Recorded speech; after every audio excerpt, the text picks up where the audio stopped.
Pada kesempatan kali ini di hari Sabtu tanggal 19 September tahun 2020 kita mengambil tema Sadasa Talk yang ke-8 ini mengenal lebih dekat high performance computing. Ya, seperti yang sudah banyak sekali topik-topik seputar ilmu data atau data science yang kita angkat di Sadasa Talk, mulai dari Sadasa Talk yang pertama kita mengangkat text mining, lalu kemudian juga Sadasa Talk Res 5 mengangkat tentang social data scientist, lalu kemudian juga Sadasa Talk yang ke-6 mengangkat tema tentang data science di ilmu pemerintahan. Dan apa yang kita bahas di Sadasa Talk sebelum-sebelumnya itu lebih mengenai metode, seperti itu ya. Lebih mengenai metode tentang penggunaan metode-metode atau algoritma-algoritma di dalam ilmu data. Nah, topik Sadasa Talk yang ke-8 ini menyasar lebih jauh lagi beyond dari data science ya, tapi memang termasuk dalam satu lingkungan ekosistemnya, yaitu bergerak ke infrastruktur. Nah, infrastruktur yang sering digunakan dalam case enterprise adalah high performance computing atau HPC yang digunakan untuk memproses data dalam jumlah besar. Nah, sekarang kami di Sadasa Academy dengan bangga memperkenalkan narasumber Sadasa Talk yang ke-8 ini, Mas Wilson Lisan. Halo Mas Wilson, ya. Beliau ini adalah kakak angkatan saya dulu di FMIPA UGM, sama-sama di Fakultas Matematika Ilmu Pengetahuan Alam UGM. Kita dulu sering sama-sama ngoprek ya Mas ya, ngoprek di laboratorium, ngoprek Raspberry seperti itu. Lalu kemudian melanjutkan studinya di Universitas Edinburgh di Inggris, mengambil konsentrasi high performance computing ya Mas ya, betul ya? Ya, mengambil konsentrasi high performance computing dan sekarang menjadi Chief Executive Officer dan founder dari Evison, seperti itu. Mungkin langsung saja ke Mas Wilson, apakah ada presentasi atau mau ngobrol-ngobrol santai dulu? Ini ada presentasi. Oh ya, oke, siap. Monggo. Nanti kita presentasi dulu, nanti habis itu kita ngobrol santai, dilanjutkan dengan tanya jawab dengan peserta. Mari, silakan Mas Wilson, terima kasih. Ini saya itu ya, saya screen ya. Ya. Sebentar. Oke.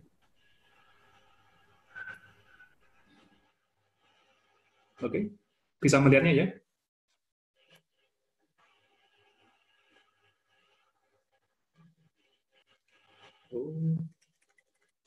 Oke. Jadi semuanya apakah bisa melihatnya? Ya, sudah bisa. Sudah bisa ya. Oke. Jadi saya terima kasih waktunya dari Presto dan juga dari Sadasa karena saya bisa mengisi materi di Sadasa Talk yang ke-8 kali ini.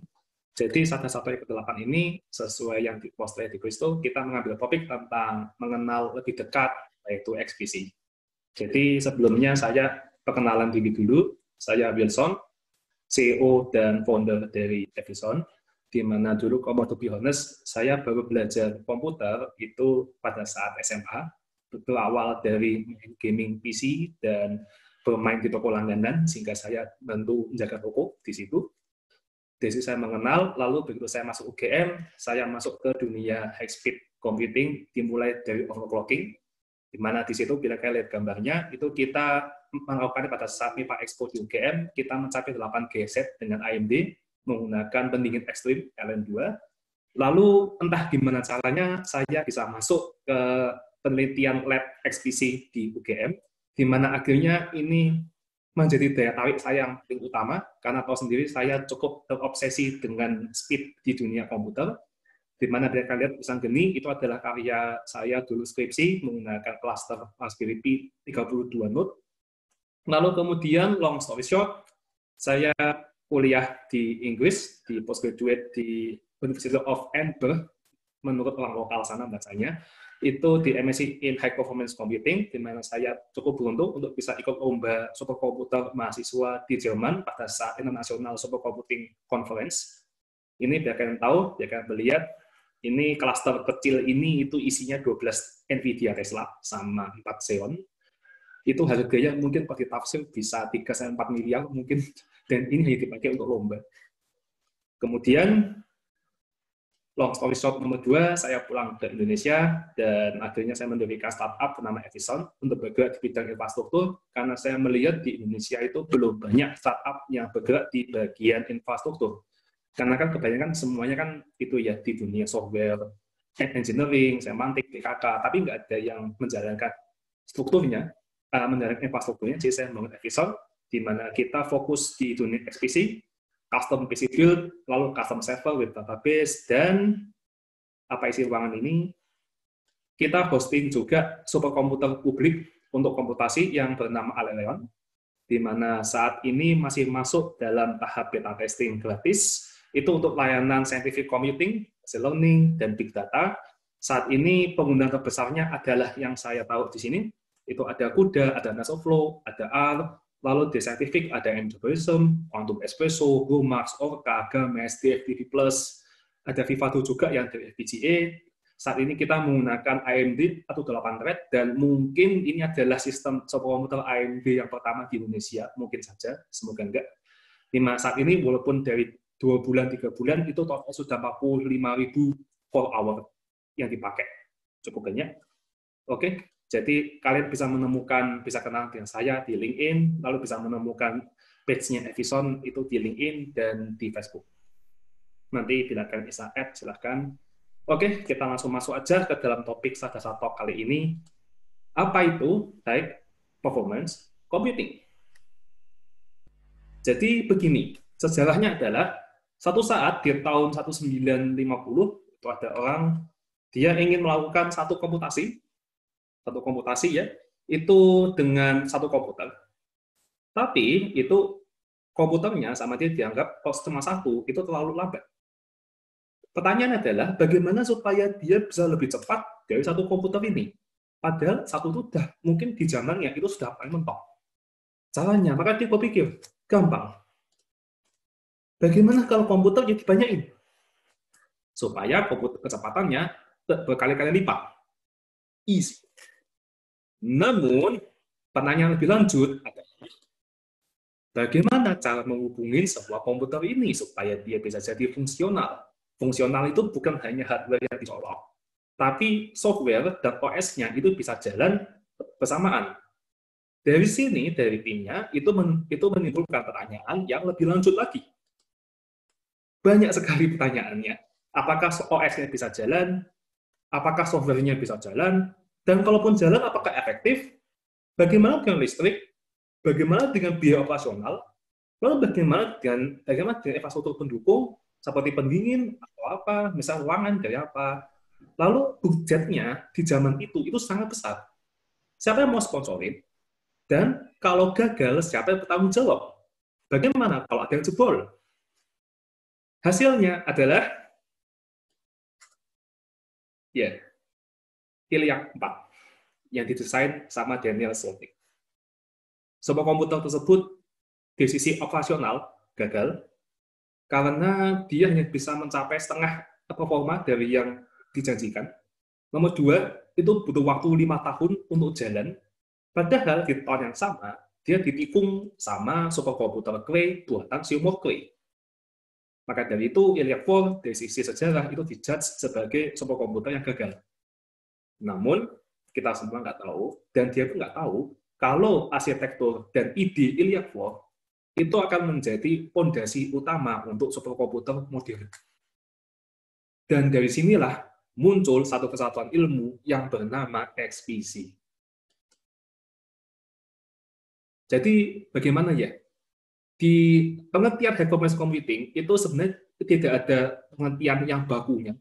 Namun semacam kita semua mengamini kalau kita menerapkan satu definisi untuk high performance computing itu adalah praktek untuk mengagregasi komputer, banyak komputer, alias kita bentuk satu cluster supaya dia bisa punya performa yang tinggi. itu adalah arti XPC secara langsung, secara literal. Jadi kita membentuk cluster. Nah, arti XPC dari sisi teknikal jawaban lebih dari itu, karena kita punya, mungkin saya bisa merumuskan 6 bidang ini yang sering kita temui di dunia industri dan teori, itu adalah sisi XPC dari software, arsitektur, penggunaan, programming, infrastruktur, dan ekosistem. Oke, mungkin sekarang kita akan mulai dari yang penggunaan dulu. Siapa yang menggunakan XPC? Dan kenapa ada XPC? Mau tahu siapa pengguna paling pertama di XPC? Ini adalah penggunaan nomor 1 adanya XPC. Itu adalah militer. Untuk proyek-proyek rahasia, untuk simulasi apa, di mana superkomputer yang paling pertama, kita secara ritual paling pertama, itu adalah tahun 1960, bernama UNIVAC Lab, di mana dia digunakan untuk simulasi bom nuklir. Karena tahu sendiri, 1960 itu Amerika sedang perang dingin, blok barat dan blok timur, dan mereka semua saling bertarung untuk membuat nuklir. Itu dinamakan balapan nuklir atau nuclear race, dan itu alasan kenapa di Amerika mereka punya satu superkomputer ini, itu tujuannya untuk simulasi nuklir. Lalu berikutnya, ini adalah contoh superkomputer untuk militer yang dia semacam dijadikan pengetahuan publik, karena penggunaan superkomputer untuk militer itu beberapa ada yang disembunyikan, namun hanya sedikit yang dilepas untuk publik, dan itu pun mereka nggak tahu apa fungsi sebenarnya. Misalnya ini yang di kiri yang paling terkenal itu adalah US Los Alamos, itu namanya Wolf, di mana di berita itu hanya diberitakan untuk simulasi nuklir, tapi untuk penggunaan aslinya itu classified atau rahasia. Dengan fungsi yang sama itu juga ada dari Guangzhou National Supercomputing Center dari Tiongkok, itu namanya Tianhe 2, di mana dia pada zaman ini dulu sempat jadi superkomputer yang paling kencang sebelum akhirnya disalib sama punya Amerika dan punya generasi berikutnya dari Tianhe 2 ini. Nah, lalu mengikuti penggunaan militer, XPC, pengguna terbesar berikutnya adalah badan pemerintahan, di mana fungsinya itu sebenarnya ada banyak sekali. Dari simulasi cuaca, bencana alam yang paling standar, ada data center dan pengolahannya untuk data negara, terutama yang sensitif. Lalu ada komputasi penelitian, industrial, saintifik yang disponsori oleh pemerintahan, dan kehidupan dan komputasi untuk kehidupan orang banyak. Misalnya minyak dan gas, oil and gas. Ini adalah topik yang sangat populer di Amerika Timur Tengah, Eropa. Kalian tahu sendiri apa alasannya. Lalu simulasi energi terbarukan. Ini juga komputasi yang sangat populer di Eropa. Lalu farmasi, obat-obatan, teknologi, dan penjelajahan luar angkasa sangat terkenal. Nah, di sini saya mau ngomong yang poin nomor 3. Apa artinya komputasi penelitian yang disponsori oleh pemerintahan? Ada 2 contoh yang terkenal. Pertama, dari Amerika. Ini adalah program dari Departemen Energi Amerika, di mana mereka akan mensponsorin penelitian yang menurut mereka dianggap groundbreaking, dan mereka bisa menggunakan superkomputer 3 atau 4 superkomputer yang paling kencang di Amerika, seperti Summit, Aurora, dan lainnya. Lalu dari Indonesia, itu kita juga punya sponsor dari LIPI, kayak semua tahu kan, dari LIPI, di mana mereka punya layanan komputasi umum, itu bisa digunakan gratis, namun syarat dan ketentuan berlaku, seperti harus menulis proposal, harus menulis log, dan TKK. Lalu contoh superkomputer yang terkenal untuk publik, misalnya ini nih, yang semua orang mainstream tahunya tuh superkomputer dari NASA, itu namanya Pleiades, di mana sekarang ini masih digunakan dan terus di-upgrade. Lalu di Indonesia, itu kita juga punya dari LIPI, Mahameru, di mana itu posisinya ditaruh di Cibinong. Dan Mahameru ini dulu saya kenal di awal dibangun, itu masih komputer PC biasa yang cluster secara manual. Kemudian mereka bisa dapat sponsor mereka dapat sponsor dari Fujitsu Primergy buat membangun. Walaupun ukurannya masih kecil dibandingkan dengan superkomputer yang selevel ini, tapi seenggaknya kita sudah punya satu superkomputer publik dari pemerintahan. Lalu berikutnya kita akan masuk ke penggunaan XPC yang paling besar. Itu ini dia. Ini adalah penggunaan XPC terbesar saat ini itu adalah komputasi saintifik atau scientific computing. Itu adalah komputasi di berbagai bidang seperti kimia, biologi, fisika, dan nah, pertanyaannya, komputasi saintifik mungkin terdengar tanda kutip simpel ya. Kenapa butuh XPC? Karena ada dua alasan. Nomor satu, scientific computing itu bila kalian menggunakan simulasi dan input yang besar, itu akan sangat boros resource dan makan banyak waktu. Di mana itu kalau digunakan di komputer biasa, mungkin di laptop tempat saya streaming ini mungkin tidak akan selesai dalam waktu sebulan mungkin. Ini adalah contohnya, contoh kasusnya dari teman saya dari satu univ, di mana dia menjalankan computer science. Dia ngomong di server kampusnya dia, itu kalau di processing secara biasa, itu kan butuh waktu berhari-hari, atau lebih tepatnya kadang bisa 3 minggu kadang dalam sekali jalan. Sementara itu, kalau di processing di XPC, seperti punya saya di Aleleon, itu hanya butuh waktu 3,5 jam. Alasan kedua adalah, komputasi saintifik itu bukan berarti kalian punya input, dikerjakan, terus hasilnya bagus, langsung sesuai yang kau inginkan, langsung, yeay, selesai, aku kabur. Tidak. Komputasi saintifik itu sama seperti lab biasa, di mana kita kadang ada salahnya, kadang ada trial, dan harus dijalankan berulang kali. Nah, pertanyaan adalah, bagaimana kalau komputasi yang dijalankan berulang kali trial and error di XPC itu, satu komputasi itu butuh waktu bisa 2 hari. Ini bila kalian tahu, ini salah satu user setia di XPC saya, di mana dia tuh sekali menjalankan, kadang bisa menjalankan 6 simulasi sekaligus, dan itu masing-masing di-push 2 hari, 2 hari, 2 hari, 2 hari, 2 hari, 2 hari.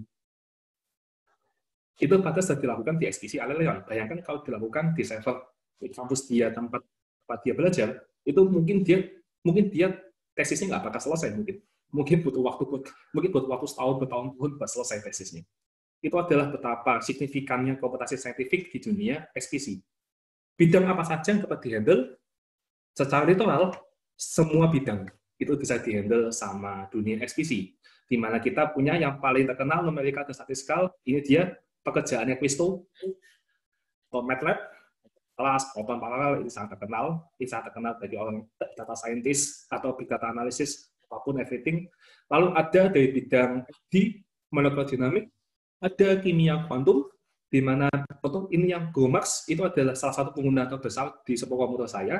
Ini juga quantum espresso, lalu ada vector modeling, ada mekanik, fisika, bla bla bla, sampai banyak sekali, dan termasuk machine learning dan big data. Ini dia kesukaan Kristo juga ini, big data sama machine learning. Itu, dan ada juga nuklir, tapi nuklir bukan buat bomnya, tapi buat energi terbarukan ya. Oke.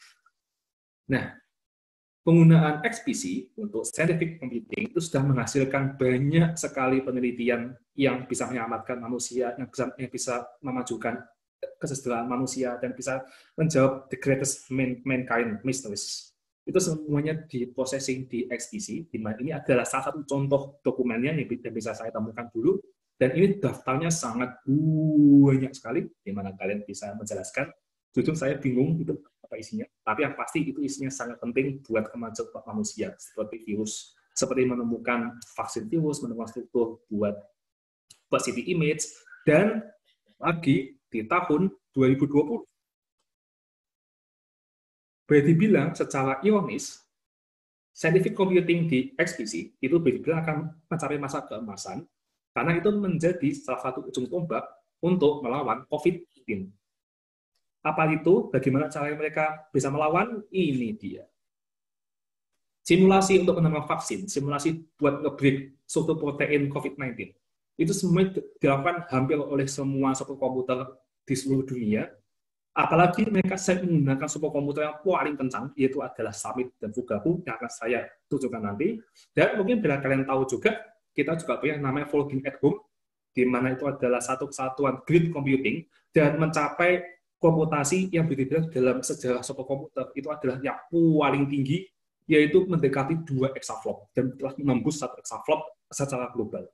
Itu adalah betapa pentingnya penggunaan XPC untuk masa-masa saat di mana mereka sampai memaksa 2 superkomputer ini untuk bertarung melawan COVID. Ini adalah 2 superkomputer yang paling kencang ini, Ini adalah, sebelumnya paling kencang adalah Summit, IBM Summit, namun baru akhir-akhir ini ditikung sama weekend Fugaku dari Jepang. Dan uniknya adalah, mungkin biar kalian tahu ya, untuk orang awam, prosesor, mungkin kalian tahunya itu cuma Intel dan AMD, ya kan? Untuk pengguna mainstream ya. Padahal kedua superkomputer ini itu tidak menggunakan Intel dan AMD. Fugaku itu menggunakan ARM. Ya, kalian tidak salah dengar. Dia menggunakan ARM. Dan maksudnya apa ya? Itu adalah sebuah prestasi yang sangat luar biasa kalau ARM itu bisa mengambil ranking nomor 1 di top 500.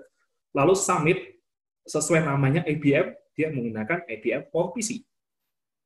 Jadi ini dua-duanya tidak menggunakan Intel dan AMD seperti diketahui oleh orang awam. Lalu dengan alasan adanya scientific computing yang terus meningkat dan challenge yang terus meningkat, misteri yang terus bermunculan, maka nggak salah kalau penggunaan superkomputer itu dari sisi kecepatan puncak itu dari tahun ke tahun itu terus meningkat. Bahkan dia akan tetap diproyeksikan meningkat sampai tahun 2020. Apalagi kita punya semacam satu balapan yang bernama ini. Apa itu exascale race atau balapan race? Saya sebenarnya mau sekali ngomong tentang bidang ini, tapi kalau saya bisa dapat request tambah 3 jam buat ngomong data satok, mungkin saya akan ngomong tentang semuanya. Kalau saya bisa dapat request tambah plus 3 jam, karena ini adalah satu hal, saya ngomong ya, itu satu hal yang sangat indah di dunia superkomputer. Dan ini adalah alasan kenapa kita tuh teknologi itu meningkat dengan cukup pesat, terutama dari sisi pengembangan teknologi. Jadi intinya adalah kapan kita bisa mencapai 1 exaflop. Karena untuk yang tadi, yang Fugaku, itu kok nggak salah totalnya masih di angka 400-an sampai 500 petaflop. Jadi kita masih kurang 500 petaflop lagi buat menembus 1 exaflop. Itu pun masih dari angkanya doang, belum dari sisi efisiensinya. Jadi kita sebenarnya masih cukup jauh buat mencapai ini. Padahal proposal exascale race ini itu sudah diajukan dari tahun 2008. Lalu, mengikuti penggunaan komputasi saintifik, kita masuk ke satu institusi yang pengguna superkomputernya itu sangat besar, yaitu adalah universitas dan akademisi. Jadi, siapa lagi yang mulai ujung tombak komputasi saintifik kalau bukan dari kalangan akademisi dan universitas. Dan di luar negeri itu sudah menjadi sesuatu yang lumrah bagi universitas yang skala yang top dan besar, terutama yang punya MIPA dan teknik, itu untuk punya satu superkomputer. Dan kadang satu universitas itu bisa punya lebih dari satu. Seperti di Edinburgh itu punya totalnya itu 2 yang utama, beserta lebih dari 20 pitilan tanda kutip klaster skala kecil. Misalnya contohnya yang paling terkenal adalah ini adalah tempat saya belajar dulu, itu dari Archer, dari University of Edinburgh, dinamakan Archer, di mana pada tahun ini itu di-upgrade menjadi Archer 2. Karena yang Archer 1 ini sudah dianggap tidak memadai buat menghandle semua komputasi. Karena saya dulu pernah ingat, saya pernah submit jam 12 siang, itu baru jalan jam 6 sore. Karena antriannya sangat padat. Bayangkan itu terjadi di sistem yang totalnya itu 110.000 core. Itu pun masih mengantri. Lalu nomor 2, yang paling terkenal, ini dari Spanyol, Barcelona Supercomputing Center yang bernama Mare Nostrum, di mana bila kalian tahu, klaster ini itu ditaruh di dalam gereja. Alasannya kenapa? Itu cukup panjang, tapi fakta yang menarik adalah dia ditaruh di dalam gereja. Lalu berikutnya, bidang yang paling booming untuk semua startup, untuk semua perusahaan besar, Amazon, Google, Facebook, dan DKK, yaitu adalah kecerdasan buatan, artificial intelligence. Dan dia itu pengaruhnya sangat signifikan baik di software maupun hardware untuk superkomputer, di mana kita punya ini kita nyebutnya semacam satu wonderkind, satu hardware yang paling sophisticated buat processing, yaitu adalah GPU atau General Purpose CPU. Ini yang kalian lihat, ya, ini adalah VGA, beneran. Untuk bidang AI sendiri, aku rasa teman-teman mungkin lebih tahu daripada saya untuk AI, karena AI itu secara literal dia ada di mana-mana, dan software itu juga banyak, dan itu sudah sangat populer. Ada TensorFlow yang dibantu dengan CUDMN, dan ada SORT, ada PyTorch, ada MATLAB, ada Caffe. Mungkin kalian lebih tahu daripada saya, karena bidang saya yang utama bukan AI, tapi saya membuat komputer untuk AI. Dan karena AI itulah, maka penggunaan GPU itu menjadi sangat dominan di dunia superkomputer. Jadi yang kalian lihat ini kan, ini adalah VGA. Ini jadi terutama yang paling booming itu adalah Nvidia Tesla. Itu adalah Nvidia yang dirancang buat XPC. Nah, di sini mungkin kalian akan punya pertanyaan. VGA-nya kenapa bentuknya seperti ini? Lalu di mana portnya, di mana port HDMI-nya, di mana port display-nya? Jawabannya tidak ada. GPU itu adalah VGA yang digunakan untuk prosesor. Dia buat prosesor, bukan buat grafis. Dan dia tidak bisa menampilkan grafis. Dan ini adalah bentuk Tesla yang tertinggi, di mana dia support unveiling. Ini semua motherboard ini dia support unveiling, dan setiap motherboard itu bisa menampung 8 VGA. Nih, contoh seperti ini yang dari Supermicro, ini dari Nvidia, ini dari XP, ini dari PNG. Lalu bidang berikutnya adalah bidang kesukaannya Kristo dan teman-teman, big data analytics. Jadi seperti ini, big data di dunia superkomputer itu sebenarnya sudah ada dari tahun 2008, 2007, 2010. Namun karena pada saat itu penggunaannya masih sangat sedikit, jadi dia cuma ada di bayang-bayang. Namun dengan adanya revolusi industri keempat, di mana AI muncul, otomatis big data dia akan ikut. Karena AI itu buat training, itu butuh dataset yang besar. Dan dari sini, itu implikasinya, dia akan bermacam-macam. Sehingga akhirnya kita mengenal komputasi triple V dari big data. Ini Christoph pasti tahu, itu adalah volume, velocity, dan variety. Ini adalah 3 komputasi yang sangat cocok untuk dilakukan di superkomputer. Karena kita memang benar-benar dirancang buat menjalankan ketiga komputasi itu. Di mana, ini contoh paling klasik, mungkin yang paling terkenal, yaitu adalah Sun dari database dari Holiday, di mana dia sudah menembus 200 petabyte, berarti itu 200.000 terabyte. Jadi ini semua data center ini hanya buat menampung semua data penelitian di Sun. Dan itu adalah contoh klasik dari Big Data. Dan di Big Data sendiri, itu penggunaannya akan sangat banyak sekali. Namun, kenapa menggunakan XPC? Yaitu nomor 1, dia kompleks. Ya kan, Big Data itu sangat kompleks, dia sangat banyak, datasetnya sangat besar. Dan dari pengalaman Christo sendiri, dia dari sisi volume, mungkin kecil, mungkin cuma 1 giga, 2 giga, 3. Tapi dari sisi dataset, dari sisi jumlah row dan volumenya, itu sangat besar sekali.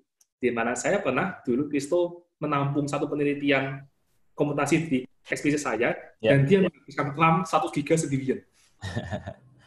Luar biasa. Betul. Bayangkan itu hanya berprocessing data yang tanda kutip untuk big data, itu sangat kecil.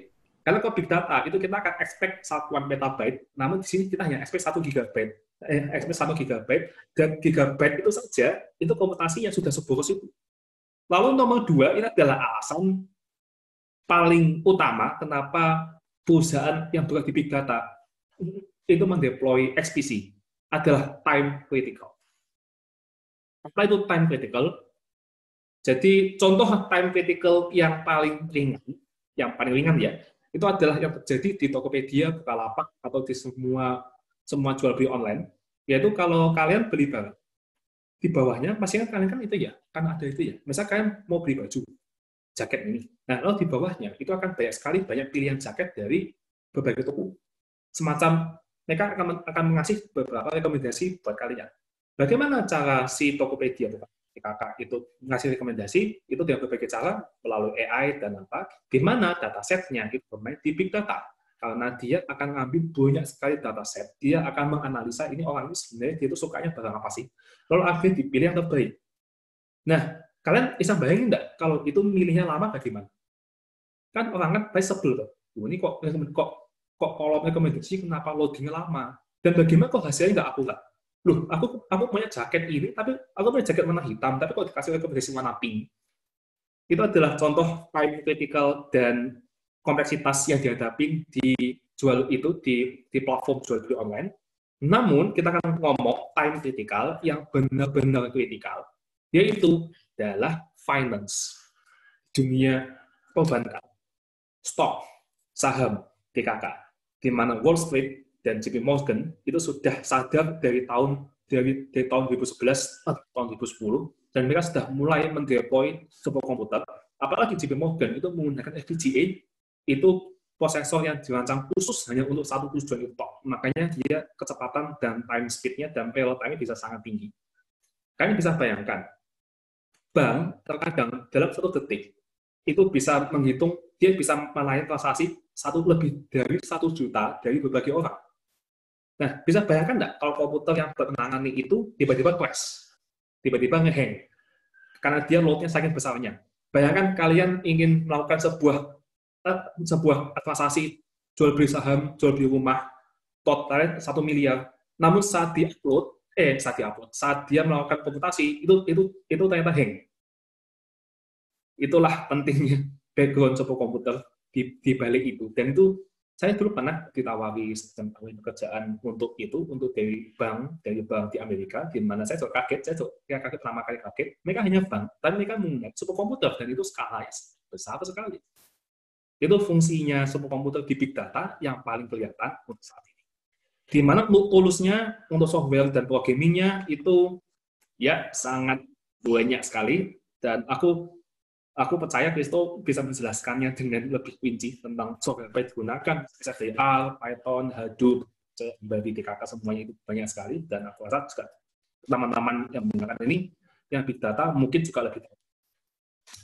Namun dari sisi hardware, itu kita punya satu hal ini, namanya PFS, namanya Parallel File System.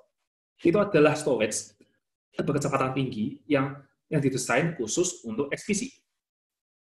Jadi, bila di dunia XPC, mungkin kalian berpikir ya, yang di cluster itu tuh cuma compute doang, cuma node yang berkomputasi. Namun di dunia storage itu juga bisa di cluster.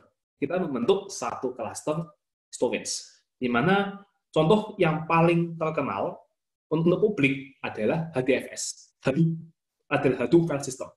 Itu secara literal adalah hard disk yang di cluster. Kemudian datanya itu tuh disebar kemana-mana. Nah, pada dunia sebuah komputer, itu dinamakan PFS, namanya Parallel File System. Di mana ada contoh yang terkenal, seperti Lustre, atau enggak seperti BJFS, Bedrock, dan macam-macam. Lalu berikutnya, penggunaan XPC yang paling besar juga, itu ada di dunia industrial. Bagaimana caranya supaya industri itu bisa menggunakan XPC dan itu bisa menolong bisnis mereka? Itu ada banyak sekali contohnya dari berbagai bidang, penerbangan, otomotif, olahraga, industri berat, makanan, dan sekali lagi oil and gas, kimia dan farmasi, DKK. Misalnya contoh yang paling terkenal adalah penerbangan Boeing, di mana Boeing itu dia buat mendesain itu pesawat Boeing 747 Dreamliner.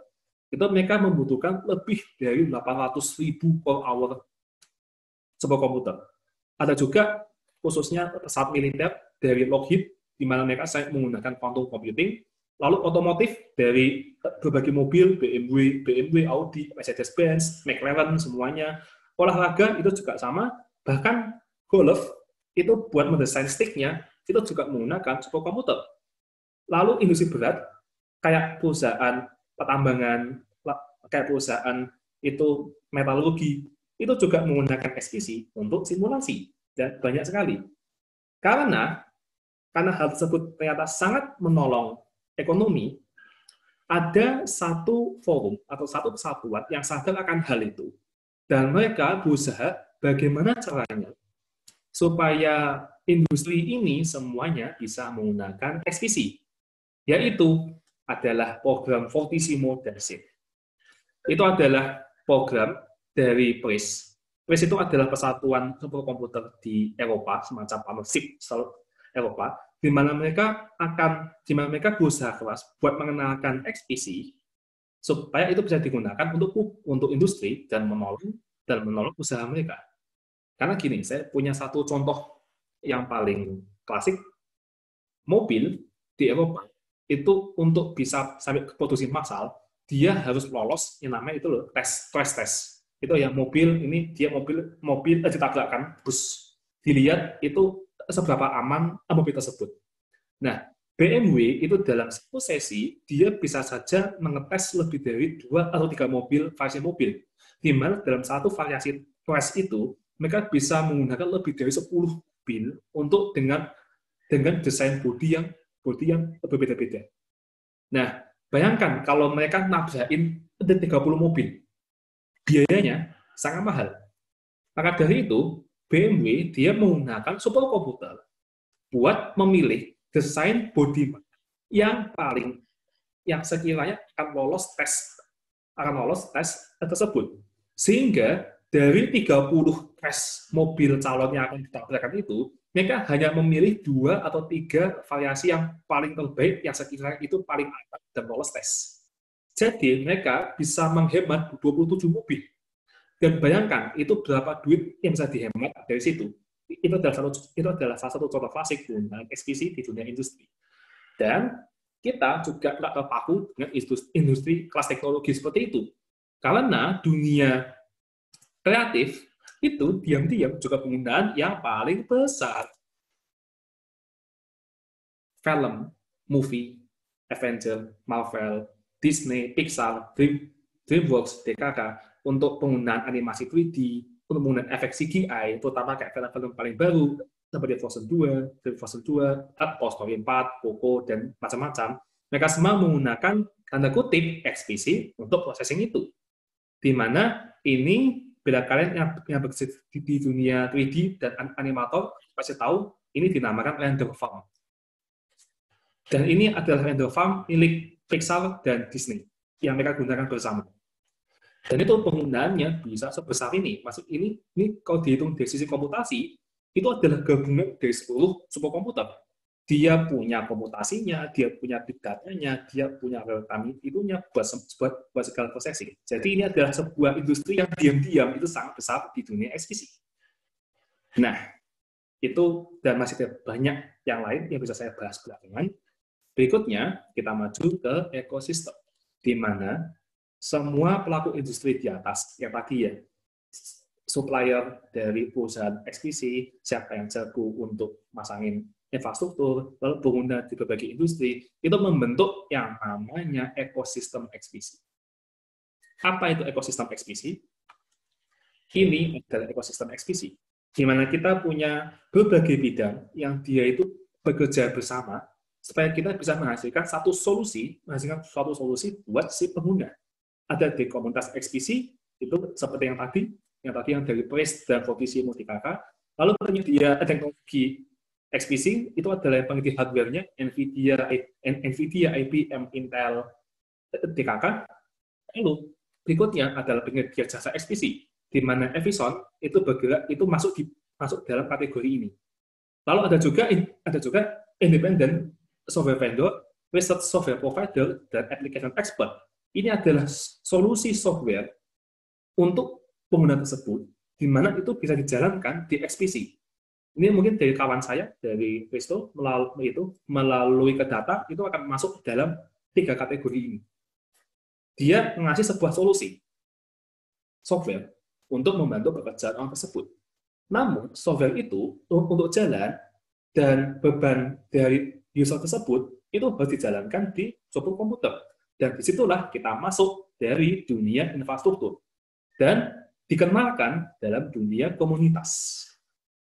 Misal di Indonesia yang paling banyak itu adalah komunitas di bidang komunikasi saintifik, di mana saat ini kita lagi berusaha untuk promosi komunikasi saintifik supaya itu nanti dapat processing di XPC. Dan ini masih banyak sekali, dan ini semuanya harus bekerja sama dengan sinkron supaya kita bisa membentuk satu ekosistem XPC yang besar.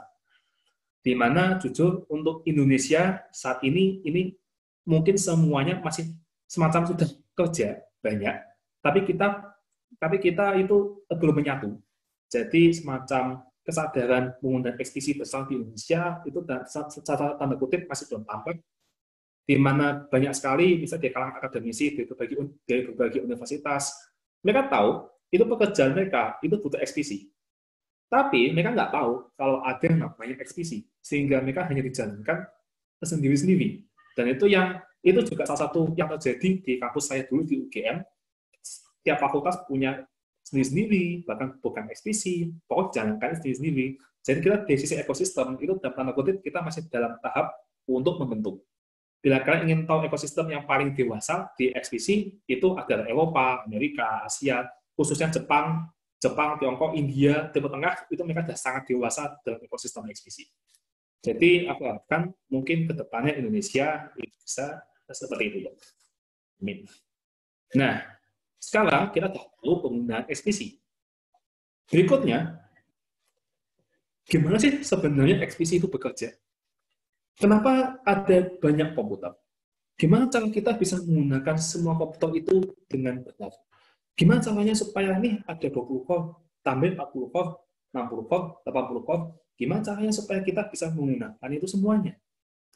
Kita punya satu kata magic, yaitu komputasi paralel. Ini adalah magic word buat mendeskripsikan bagaimana sebuah komputer itu bekerja. Dimana kalau saya jelaskan dengan sangat detail, itu akan menjadi kuliah saya di Inggris 1 tahun. Cukup terlalu banyak bidang komputasi paralel yang bisa dijelaskan, tapi saya akan menjelaskan untuk satu-satu, saya akan jelaskan aja bagian kulitnya saja. Ini adalah konsep komputasi paralel. Ini ya, seperti pit stop di F1 ya. Misalnya kita punya 4 step yang akan dijalankan. Kalau kita menjalankan dengan serial, jadi kita menjalankan step A, B, C, D, baru hasil.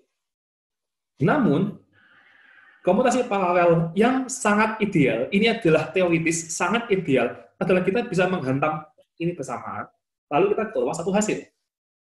Contoh yang paling ideal adalah pit stop F1, di mana setiap orang itu punya jobnya masing-masing, itu semuanya sudah menunggu, dan mereka itu mengerjakan secara bersamaan, sekaligus di komando, sehingga segitu paling maksimal cuma 1 detik, atau 2 detik, itu sudah sangat maksimal.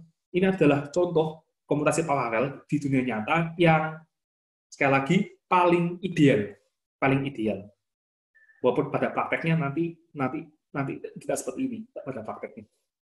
Lalu bagaimana caranya? Dari sisi infrastruktur? Kita mengenal arsitektur yang paling klasik, master and slave, head and compute.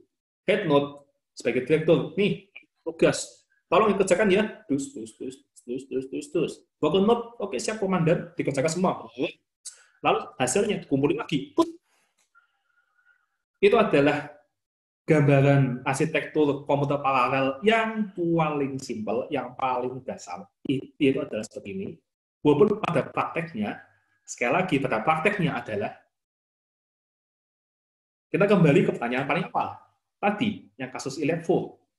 Bagaimana cara kita bisa menyambung semua ini dengan efektif? Pertanyaannya adalah, jawabannya adalah, ini dia. Itu alasan kenapa superkomputer dari tahun 1960 sampai sekarang, itu perkembangannya sangat banyak sekali. Dan sekali lagi, bila saya ingin jelasin semua ini, saya akan minta tambah waktu 3 jam lagi, bila saya ingin jelasin semuanya ini. Terlalu banyak. Namun, kita akan langsung aja ke arsitektur yang paling banyak digunakan. Bersiaplah, jawabannya adalah multiple input, multiple data, hybrid shared distributed memory system. Boom.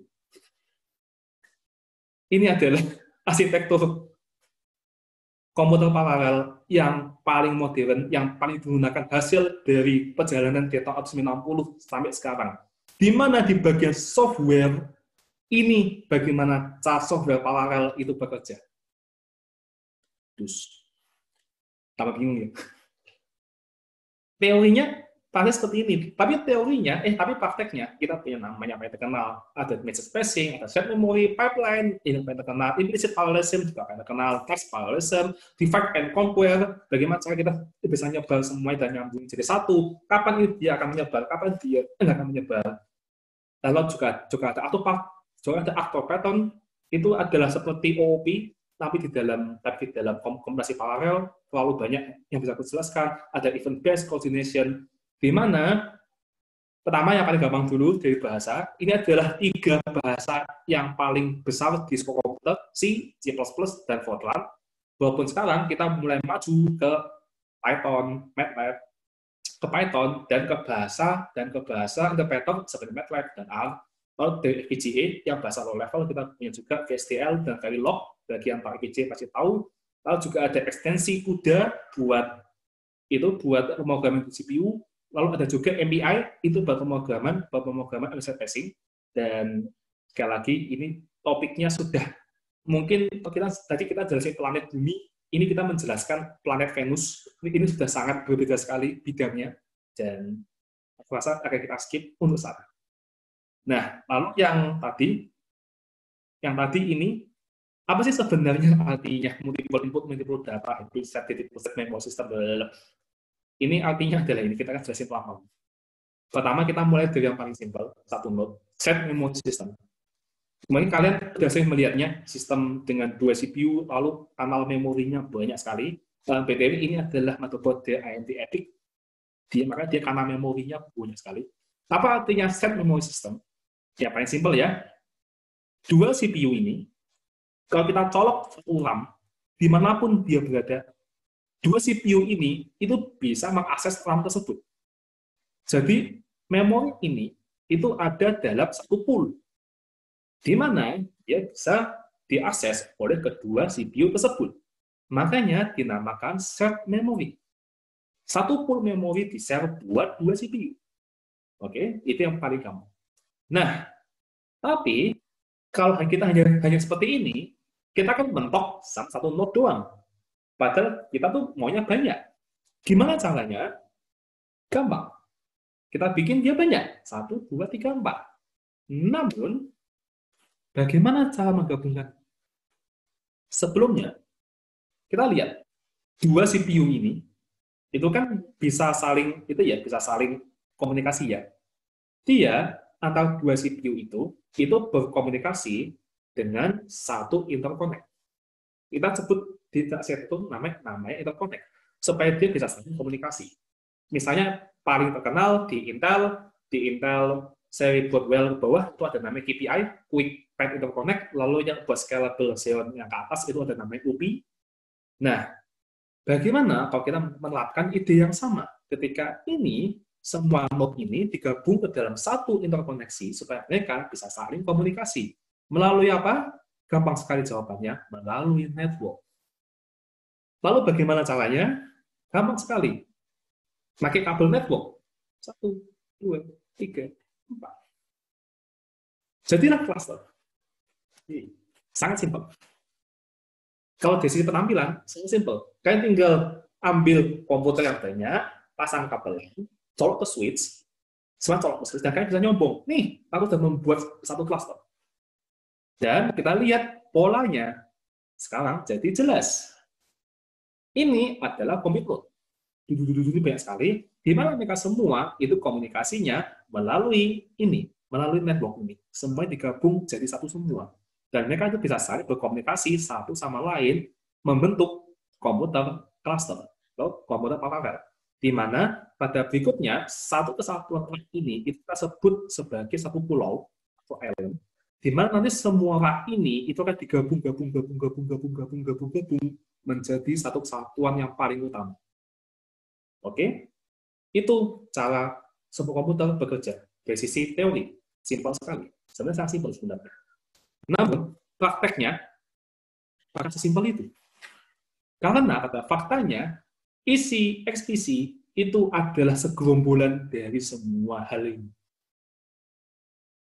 Ini bila aku bahas semuanya, aku akan butuh 1 tahun kuliah buat bisa membahas semua ini itu kepada kalian semua. Tapi ini kan hanya perlu tahu ini ada isinya Node.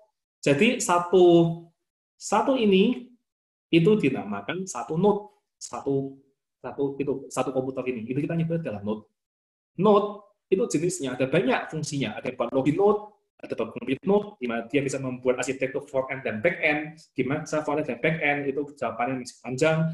Ada yang specialized, misalnya ada yang jumlah node-nya, ada yang jumlah core sedikit tapi kencang, ada yang jumlah core-nya banyak, ada yang dipasang akselerator, ada yang dipasang koprosesor, ada yang VGA cuma 4, ada yang cuma 8, ada yang cuma 2, ada yang 3, itu semuanya ada alasannya. Dan dia tergabung dalam akselerator node. Itu pun menggunakan apa? Apakah menggunakan NVIDIA, apakah menggunakan AMD, apakah menggunakan yang lain, apakah menggunakan FPGA ASIC seperti punya NEC, Subasa, seperti punya Bitwire dan apapun, itu banyak sekali. Lalu ada juga storage, karena kita punya node, dan kita juga punya storage. Bila kalian berpikir, jadi di sebuah komputer itu ada filosofi yang storage-nya itu nyambung, ini si storage ini, dia nyambung di satu node. Namun ada juga yang dipisah, lalu itu disambungkan melalui network. Nah, kita punya arsitektur storage, itu pun ada banyak, ada PFS, ada LASTRE, ada BGFS, di mana arsitekturnya berbeda, ada HDFS, ada port, ada caching point, ada magnetic tape, ada high performance speed storage. Oh, banyak sekali, terlalu banyak. Lalu network, central network-nya bagaimana? Bagaimana topologinya? Apakah push, apakah tofu lain, apakah menggunakan Alakwe seperti Arias atau seperti Sasta? Berapa speed-nya? Kita bermain di 100 sampai 400 gigabit. Topologinya banyak sekali. Teknologinya banyak sekali. Bagaimana dengan itu dari sisi teknologi, gimana dengan software-nya? Masih banyak. Internet, high-speed compression network, buat antar node, antar pulau, lalu backup network, supaya kalian membangun komunikasi switch yang redundant. Lalu belum ada lagi security, gateway, IDS, IPS, bagian belajar cyber security pasti tahu. Ada juga monitoring, source, network, port, dan temperatur. Dan apakah ini saja? Jawabannya tidak. Kita masih. Dan inilah yang membuat semua orang pusing. Bila kan ngomong indah pusing, simple. Inilah yang membuat kebanyakan orang itu tidak berani membuat infrastruktur sebuah komputer sendiri. Atau bila kalian mengikuti Sadasa Talk yang sebelumnya, itu banyak diomongin bahwa untuk membuat sebuah processing server atau membuat server buat komutasi berat seperti ML itu adalah hal yang sulit. Jawabannya cukup benar. Nggak cukup benar sekali. Karena kalian harus memikirkan semua hal ini bila kalian ingin membentuk satu-satunya sangat komplit. Misalnya paling gampang bila kalian menggunakan water cooling, yang paling gampang ya, walaupun banyak menggunakan air cooling, tapi ada juga server yang menggunakan water cooling. Ini bila kalian yang bermain overclocking, itu kalian juga pasti tahu atau kalian PC bahwa water cooling itu isinya ada radiator, ada water pump, ada reservoir, ada fan intake exhaust, tap, ada tube, sama ada backup pompa. Nah, pertanyaannya adalah bila kalian water cooling untuk level PC biasa, besarnya cuma segini, simple. Pompa, tube, radiator, fan, sama itu. Gampang. Tapi bila kalian mendesain sebuah komputer, itu water coolingnya seukuran satu bangunan. Dan itu infrastrukturnya, filosofinya, bagaimana tiba-tibanya itu masih banyak sekali. Belum kita ngomongin UPS dan generator, ini ada dua hal yang sangat penting pakai sekali, please. Apalagi di Indonesia, kita cukup sering mati lampu. Bayangkan kalian punya server, isinya 20 server, lagi full semuanya, tahu-tahu PLN-nya lagi bandel, bus mati lampu. Habis sudah. Bila kalian nggak punya UPS. Maaf. Bila kalian nggak punya UPS, sudah habis. Pertanyaannya, kalian harus pasang UPS. Berapa kapasitasnya?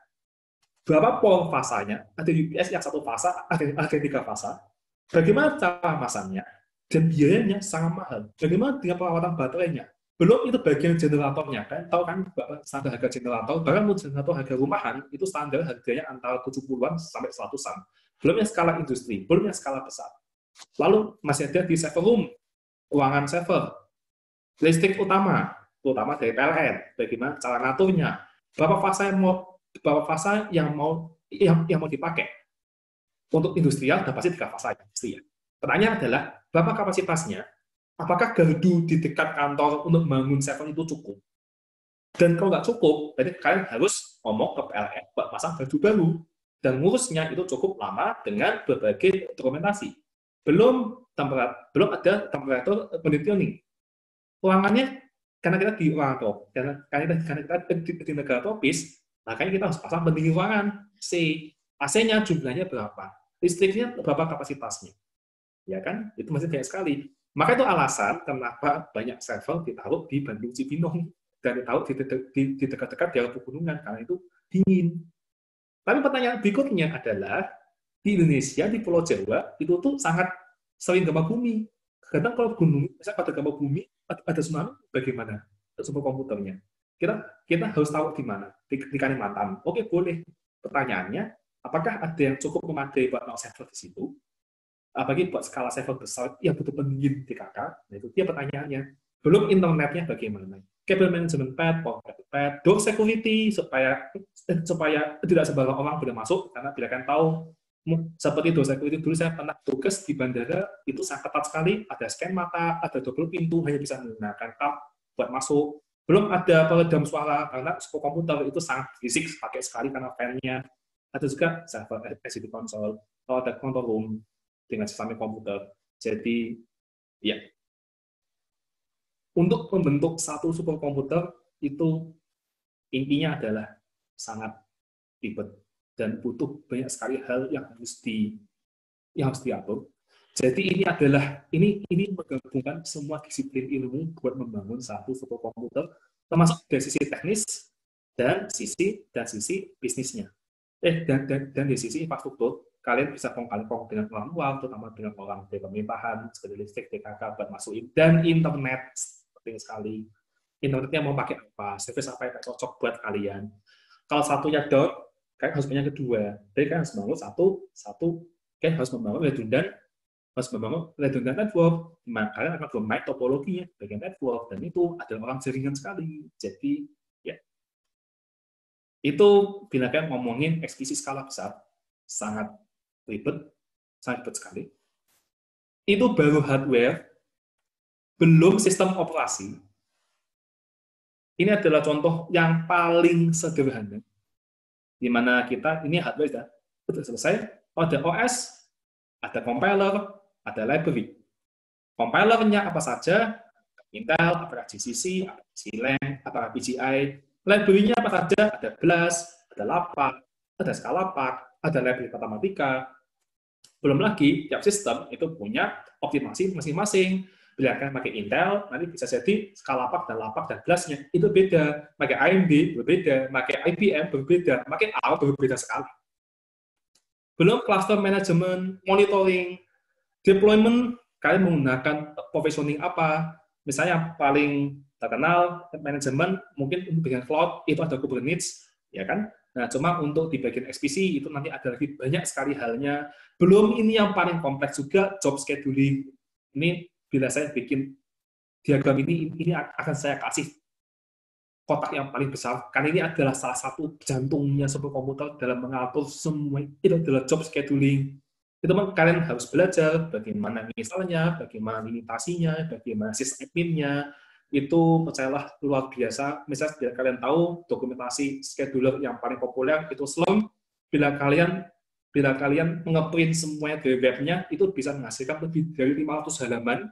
Bahkan saya dulu pernah mendapat user guide, semacam buku manual sysadmin buat scheduler PBS dan TOP, itu totalnya 1000 halaman. Seperti buku kedokteran, sumpah, nggak bohong.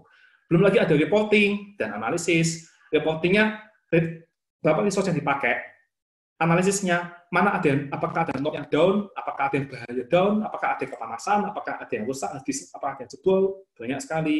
Belum dari sisi aplikasi, ada MPI, di MPI terkenal banget di dunia superkomputer ini wajib, MPI tadi buat pemrograman paralel, MPI-nya mau apa saja, apakah ada OpenMPI, apakah ada MPCH, apakah ada Intel MPI, apakah ada MPFATS, lalu bagaimana cara ngompelnya, dia ngompel apakah mau Slurm, mau dengan InfiniBand, mau dengan apa, mau dengan optimasinya apa saja, itu terlalu banyak sekali. Dan tadi aplikasinya ada di bidang software. yang ada GoMask, Quantum Espresso, ada Speed2K, ada TKK. Jadi ini adalah contoh software yang diinstal di Alelion. Maaf kalau gambarnya terlalu kecil, tapi ini dia variasinya ada banyak sekali, dan kita menyimpan banyak sekali waktu supaya ini sistemnya berjalan di AMD dengan baik. Karena kalau kalian asal install, udah selamat tinggal, performanya hancur. Kalian harus ditweaking, dituning sedemikian hingga supaya dia bisa jalan dengan cepat. Jadi effortnya, maka untuk effort untuk divisi hardware dan divisi software, terutama untuk OS, itu sudah, aku anggap itu sudah beda planet, sangat signifikan sekali perbedaannya. Walaupun di Epson kita terpaksa melakukan semuanya. Maka dari itu, semua komponen tadi itu bekerja bagaikan orkestra. Bagaimana caranya supaya kita bisa baik? Bisa di hardware, itu dari infrastruktur gedung orkestranya, dari bangunannya ini, dari akustik ruangannya, dari codingnya, lalu ada ini sifat itu halaman musiknya, itu adalah storage-nya, konduktor itu adalah jaringannya, tiap pemain itu adalah note-nya, masing-masing punya fungsi yang sangat spesifik. Jadi kita bisa menganalogikan XPC itu seperti satu sistem orkestra. Jadi intinya seperti itu. Dan sudah nggak terasa, ini sudah mau 1 jam, makanya kita akan mulai dengan penutup. Dengan penutupnya, jadi ini ada satu quote yang bagi saya sangat indah, dan itu menjadi pedoman saya dalam mendesain XPC dan belajar XPC. Itu adalah quote dari Seymour Cray. Anyone can build a fast CPU. The trick is to build a fast system. Siapapun bisa membangun CPU dengan cepat. Namun, bagaimana caranya supaya dia bisa efisien? Itu adalah pertanyaan. Maka dari itu, mendesain XPC itu sama seperti memandu orkestra. Kalau di sini nggak ada orang musik, akan saya jelaskan. Jadi di dunia orkestra, itu kayak bisa pasang satu lagu. Misalnya paling gampang deh, Beethoven Simfoni ke-9. Oh, ditujuin. Itu partitur yang sudah fix, ada nadanya, ada semua keterangannya, ada itunya. Tapi bila partitur itu dibawakan oleh 10 konduktor, itu akan menghasilkan 10 style yang berbeda. Berbeda sekali. Contohnya yang paling terkenal versinya Kalahan sama versinya Bergum itu sangat berbeda sekali. Dia kadang ada yang dipelangi di bagian ini, ada yang seperti di bagian ini, ada yang dikasih di bagian ini, ada yang dipelangi di bagian ini. Apa artinya itu bagi dunia XPC? Tidak ada desain XPC yang absolut. Tidak ada desain XPC yang, oh ini jumlah node-nya harus segini, komposisinya harus segini, kecepatannya harus segini, ini harus segini supaya jalan. Itu tidak ada di dunia XPC. Bahkan yang paling ekstrim adalah, yang paling jelas adalah setiap manufaktur, setiap perusahaan, setiap infrastruktur, setiap perusahaan penyedia jasa XPC itu punya style yang berbeda-beda. Apa itu maksudnya? Kalian tahu isinya. Pertanyaannya, bagaimana komposisinya? Apakah harus wajib, login node-nya, apakah harus wajib login 1? Apakah harus login node-nya harus jumlahnya harus 8, 9, 10? Apakah specialize-nya isinya harus VGA yang jumlahnya cuma 2? Apakah jumlah harus 4? Nggak ada. Nggak ada aturan seperti itu. Itu benar-benar bebas. Bisa kalian lakukan apapun. Login node-nya mau 20, bisa. Commit node-nya mau 100, mau 50, mau 60, bisa. Pasang special node-nya dia cuma 2, 3, 4, 5, 6, bisa. Bahkan satu node diisi 3 VGA, jumlahnya ganjil, bisa. Itu dilakukan sama Dell EMC. Parallel file system, kita harus menggunakan SSD, atau kita menggunakan hard disk, atau kita nyambung dua-duanya sebagai caching, itu bisa. Hard disk-nya harus apa? Apakah hard disk biasa? Bisa. Hard disk enterprise? Bisa. Hard disk NAS? Bisa. Asalkan bisa dicolok. Lalu dari lainnya, dari monitoringnya. Mana monitoring fokus yang mau kalian monitor? Apakah cuma network-nya? Apakah cuma power-nya? Apakah cuma komutasinya, TKK-nya? Lalu network-nya. Di sini kita lihat high speed com network, itu speed-nya aku bilang antara 40 dan 200. Ini adalah high speed yang ideal untuk XPC sumbuan. Namun pada praktiknya, pada XPC yang kelas bawah, maka 1 gigabit jalan, 10 gigabit jalan, 20 gigabit jalan. Tidak ada yang absolut, tidak ada yang pasti, kita nggak tahu bagaimana caranya. Yang pasti, desain XPC, ini adalah pedoman yang saya pegang sendiri dari pengalaman saya, dan bangun PC sampai sekarang, itu adalah, ini dia. Ini yang paling penting. Sangat penting, yang kadang sama orang lain, itu sama klien, itu tuh kurang diindahkan. Satu, performa tinggi, itu pasti. Kedua, sesuai target software. Ini yang paling penting. Kan aku dulu pernah ada kasus. Suatu institusi. Dia mau processing TensorFlow, skala besar. Jadi kalian sudah tahu apa yang paling penting. VGA. GPU, fokus di GPU. CPU-nya saat ini sudah cukup, 20 core cukup, tapi VGA banyak-banyakan. Tapi yang terjadi adalah mereka pengadaan hampir 1 miliar. Dan yang datang adalah full CPU. Nggak ada GPU-nya sama sekali. Itu mereka pakai buat menjalankan TensorFlow. Bayangkan betapa tidak efisiennya, ya kan? Lalu kedua juga ada lagi software, misalnya scientific computing seperti Control Espresso, seperti Envoism, mereka butuh caching, mereka butuh caching storage supaya kencang. Bayangkan kalau itu ditaruh di hard disk, lambat. Maka kita pasang satu sistem di SSD, tapi dikombin dengan head node dan compute node. Dia harus di-set, harus di-mounting. Makanya arsitekturnya sangat cukup berbeda. Kita cukup menyimpang dari logi node dan compute node. Dan itu masih ada banyak lagi tergantung software. Tiap software itu punya masing-masing. Bahkan saya pernah mendapatkan satu software scientific di mana dia wajib dijalankan di 2 VGA. Di mana VGA pertama itu sebagai display dan sebagai modeling, VGA kedua itu sebagai computing. Lalu orang tersebut mengeluh, Mas, kenapa kenapa komputasi lama sekali ya? Padahal saya sudah bagus speknya. Aku ada speknya, dari sisi spek itu bagus, 20 core Xeon, 1 quadro. Tapi saat aku baca dokumentasinya, itu sangat tidak ideal buat software tersebut. Jadi, itu adalah salah satu challenge di dunia XPC, yaitu adalah kita merancang supaya sesuai dengan software yang dijalankan. Belum bertahan lama, pasti mitigasi tinggi, pasti luas, pasti skalabilitas tinggi. Seberapa gampang kita bisa nambah node, seberapa gampang kita bisa mengurangi node, seberapa gampang kita bisa mengupgrade tanpa harus matiin semuanya. Itu ada ilmunya. Dan kemudahan pemakaian untuk user. Ini yang paling penting. Buat sysadmin, nggak peduli. Yang penting adalah buat user. Supaya user gampang. Karena di dunia OS, itu ada 2 style. Pilih mana? Yang gampang sysadminnya, tapi yang sulit usernya, atau yang gampang usernya, tapi yang sulit sysadminnya. Itu filosofinya banyak sekali. Di software, variasinya banyak sekali. Nggak ada, mungkin saya bisa ngomong itu 100. Mungkin ada 100 kombinasi, mungkin terlalu banyak. Dan proses bagus. Ini paling tentu buat dunia bisnis. Oke, mungkin sudah cukup panjang, dan aku tahu ini sangat padat sekali ilmu XPC. Tapi percayalah, ini kalian hanya tahu bagian kulitnya doang. Tapi aku rasa ini sudah bisa mewakili semua ilmu di XPC yang bisa dipelajari lebih lanjut. Maka dari itu, ya. Terima kasih banyak. Oke, terima kasih banyak Mas Wilson untuk materinya yang luar biasa. Kita jadi tahu ya bagaimana XPC ini bekerja, lalu konsep di dalamnya seperti apa, lalu kemudian juga tadi sudah dijelaskan berbagai macam implementasinya seperti itu. Nah, sekarang saatnya sesi tanya jawab untuk teman-teman yang mengikuti Sadasa Talk pada pagi hari ini. Monggo untuk memberikan pertanyaannya lewat kolom chat, nanti saya akan bacakan.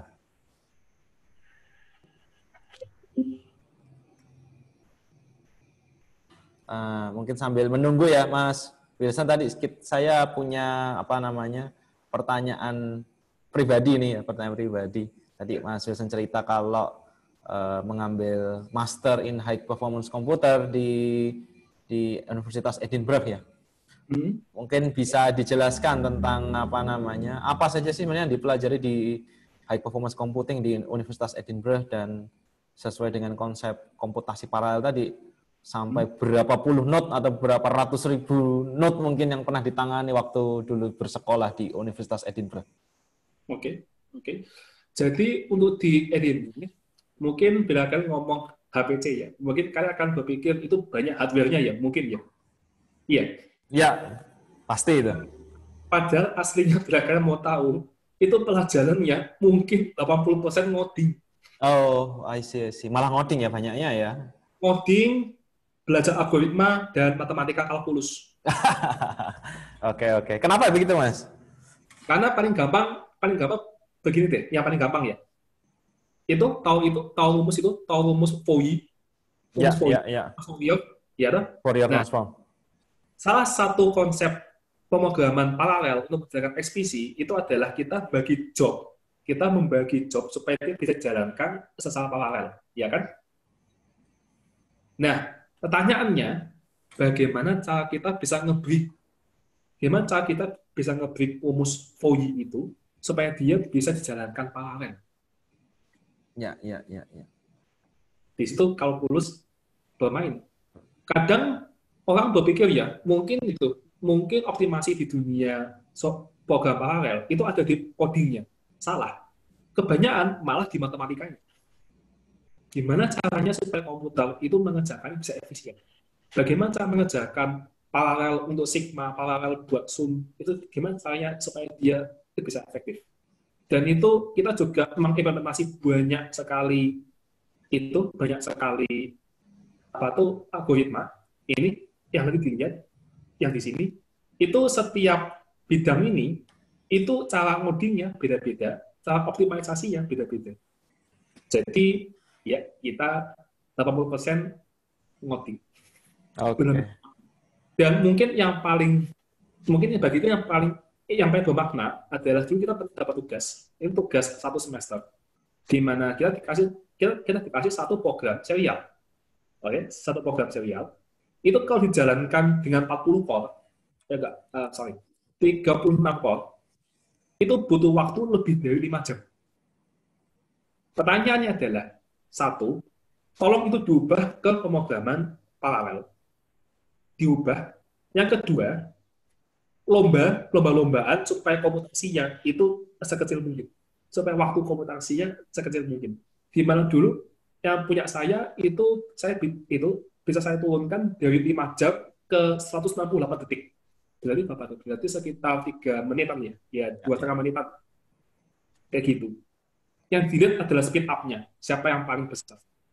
Dan itu untuk buat melakukannya itu ilmunya, wah, seperti saya bilang tadi, itu beda planet. Beda planet dengan pembahasan ini. Jadi ini, kalau sisanya yang kuliah saya, yaitu tadi itu yang lomba ini, di mana kita sangat belajar banyak sekali tentang bagaimana merakit cluster, bagaimana optimalisasinya, bagaimana OS-nya, menyatukannya, arsitektur apa yang mau kita capai, lalu dari compiler-nya itu efisiensinya apa saja, dari library-nya apa saja, gimana linking-nya, sangat banyak. Oke, mantap. Berarti kalau di Edinburgh berapa paling banyak itu komputer paralel yang dipasang node-nya yang pernah Mas Besan gunakan atau tangani mungkin? Di Edinburgh itu untuk mahasiswa kita dikasih limitasi. Kayak mungkin maksimal yang paling besar yang saya gunakan itu cuma 8 node saja, cuma 8 node. Berarti itu 8 node kali 36 CPU, kali 36 core. Itu yang paling besar. Karena kalau kita submit lebih dari itu kemungkinan cuma 2. Satu, programnya depending selamanya. Kedua, nggak jalan. Ditolak. Oh, I see. Karena mahasiswa itu betul-betul mendapatkan prioritas paling rendah. Oh, oke. Berarti pengguna HPC-nya di universitas itu tidak hanya mahasiswa ya, bisa dari pihak lain dari di luar kampus bahkan ya, atau bagaimana? Iya, itu yang Edinburgh, yang Archer itu adalah komunikasi tier 1, di mana dia digunakan untuk satu negara. Oh, untuk satu negara. Digunakan apa itu? Macam-macam. Yang paling besar tadi saya ngomong komputasi saintifik itu yang paling besar, di mana porsinya dulu saya lihat tuh yang paling besar itu adalah kimia, adalah komputasi kimia. Habis itu berikutnya adalah biologi dan fisika. I see. Iya. Makanya di sana nggak salah kalau mahasiswa kimia, biologi, fisika itu sambil belajar ngoding paralel. I see. Oke, oke, oke. Karena digunakan untuk pemodelan ya, untuk digunakan pemodelan ya di Iya, bidang ilmu tersebut. iya itu dia. Oke, oke. Oke. Apakah ada pertanyaan dari teman-teman peserta Sadasa Talk? Bisa tulis di chat seperti itu. Pertanyaan kepada Mas Susan mengenai high performance komputer, mungkin ingin menggunakan HPC-nya Evison, apakah boleh? Boleh, Mas? Boleh, boleh. Kalau perlu saya sekalian bisa demo gimana cara pakainya. Mantap. Iya. Oke, oke. Nah, ini mungkin sambil menunggu pertanyaan berikutnya ya, mungkin bisa cerita tentang pengalaman keseharian Evison ketika praktek use case seperti itu. Ada mungkin bisa memberikan contoh-contoh kasus yang pernah ditangani Evison menggunakan HPC yang sampai saat ini sudah dilakukan. Itu saat ini yang paling besar itu adalah semacam kita itu sedang bekerja sama dengan satu atau dua startup yang dia fungsinya buat komputasi saintifik. Jadi buat mengenalkan komputasi saintifik kepada masyarakat Indonesia, khususnya buat para peneliti. Nah, tempat dulu saya pernah ada kasus yang paling iba adalah gimana ya? Jadi betapa aku bisa melihat sih betapa kurang siapnya para peneliti, terutama yang di kampus, terhadap komputasi saintifik. Karena nomor satu, itu untuk menginstal satu software saja, terutama di Linux, itu butuh waktu yang sangat signifikan. Dan bagaimana cara itunya, cara optimasinya, bagaimana cara dia bisa berjalan, dan bagaimana cara melinking library yang tepat, itu butuh effort yang sangat luar biasa sekali. Bisa saya dulu pernah ingat untuk menginstal Quantum Espresso di sistem AMD sampai dia bisa jalan dengan paling optimal itu butuh waktu mungkin sekitar 1 bulan, antara 1 bulan sampai kita khatam library apa saja yang harus dipakai, karena itu speed itu luar biasa speed up-nya. Misalnya dulu kita pernah tes ada lagi di software lain itu namanya Orca atau Games, saya lupa. Itu kalau jalan dengan optimasi itu bisa jalan maksimal 5 jam. Tapi kalau jalan dengan install clean seadanya, itu jalannya enggak 5 jam, 5 hari. Sampai saya kaget, sudah jalan 3 hari, belum selesai. Ini kita tambah time limitnya, tambah 4 hari. Belum selesai. Di hari kelima, baru selesai. Jadi, itu adalah alasan kenapa di dunia XPC ya, itu juga nggak bisa ada software, itu asal diinstal, itu nggak bisa. Dia asal diinstal, asal jalan, iya jalan. Pertanyaannya, efisien nggak? Ya, ya. Itu yang kita masih kita masih bergelut di dunia itu, dan karena jumlah softwarenya banyak sekali, jadi secara literal kita tiap hari itu kita tuh belajar tiap hari. Kadang software udah jalan sama pihak pengguna dari XP saya, tahu-tahu berubah. Aduh mas, ini udah bug ya mas, saya komputasi ini kenapa error tidak komputasi? Setelah kita lihat, ternyata ada kesalahan linking di compiler. Kita compile ulang. Udah jalan, tahu-tahu mas ini kok case saya jalan tapi ini kenapa nggak jalan, itu juga ada lagi kasusnya. Paling parah kalau ada software yang dia sangat spesifik dengan versi GoMax, menggunakan input GoMax versi 0 dijalankan di versi 2, itu nggak jalan. Menggunakan input GoMax versi 2 dijalankan di GoMax versi 0, itu nggak jalan. Jadi pada prakteknya ya boleh dibilang kita belajar seumur hidup. Apalagi nanti kalau ketemu software baru, kalau ketemu library baru, kalau ketemu compiler baru, bagaimana cara linkingnya, bagaimana optimasinya, bagaimana flag-nya, apakah ada bug atau tidak. Ya, itu banyak sekali Kristo yang bisa saya cerita. Oke, siap. Terima kasih. Mas Sani, sudah ada 2 pertanyaan dari peserta kita Sadasa Talk. Pertama dari Mas Reza Liswara ya. Terima kasih Mas Reza Liswara. Pertanyaannya adalah, apakah konfigurasi dari HPC bisa diganti sewaktu-waktu? Ya, Oke. monggo. Diganti sewaktu-waktu itu tergantung digantinya macam apa. Kalau digantinya simple, cuma kayak kita matiin satu compute node, kita nambah satu compute node, itu jawabannya sangat bisa. Namun sekali lagi, tergantung tipe provisioning dan tipe arsitektur OS apa yang diterapkan. Misalnya yang paling gampang, contoh salah satunya ya, kalau kita menggunakan provisioning wheel, itu kita suatu saat mau matiin compute node, itu bisa ada 6, bisa ada 5 ya. Satu jebol, satu-satu yang mau diganti, itu dimatiin sementara bisa. Dan dia schedulernya itu tetap jalan. Dan di scheduler itu juga kita bisa mengatur. Jadi gimana ya? OS, scheduler, dan provisioning itu bekerja, 3 komponen ini bekerja secara bersamaan. Dan bila mau diubah suatu waktu, kita harus mengkonfig ini supaya kalau ada semacam itu, kalau ada semacam apa ya, kayak semacam intervensi, itu bisa tetap jalan. Karena di scheduler sendiri, bila kadang kalau kita nggak tahu opsinya, itu bisa saja satu komit mati, semua OS-nya mati semua. Kita mau submit job, nggak bisa. Karena, ada node 2 mati, service-nya mati semua. Itu harus kita atur semuanya. Jadi, menjawab pertanyaan tadi, apakah bisa diganti suatu waktu? Itu bisa. Kecuali pengen diganti pusatnya, ya mati semua. Tapi intinya bisa, jawabannya adalah tergantung konfigurasi, sekali lagi tergantung konfigurasi OS yang dipakai. Oke, siap. Terima kasih. Pertanyaan kedua dari Nur Rahman Sigit. Terima kasih Mas Nur Rahman Sigit. Ini case-nya di Mas Nur Rahman ya. Untuk sosial media, back-end-nya menggunakan PHP. Ketika saya ingin memproses big data untuk data analis atau data science ya. Common language program apa yang bisa dipakai? Apakah pakai PHP bisa? Kemudian operating system yang common apa?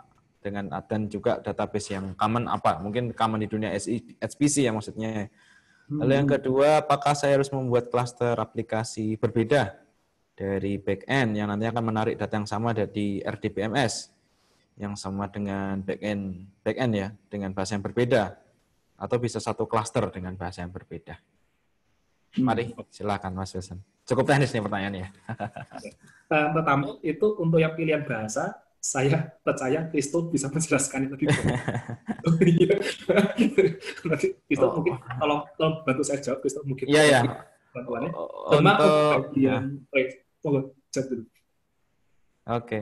Terus sebenarnya untuk Mas Nur Rahman, bahasa pemrograman apapun bisa dipakai ya di HPC.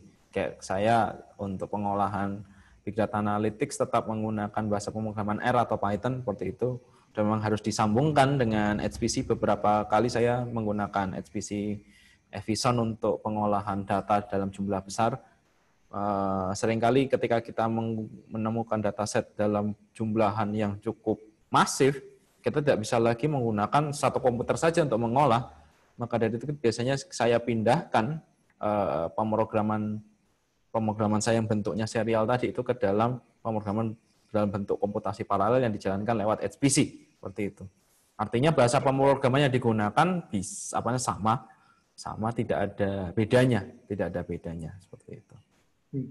Oke, berikutnya saya jawab itu. Terima kasih. Berikutnya saya jawab dari sisi hardware-nya, dari sisi konfigurasinya. Pertama tadi yang bentuk file system apa yang bisa dipakai ya? Ya, betul. File sistemnya itu bisa apapun, tergantung kebutuhan software-nya, tapi setahu saya itu apapun dia bisa.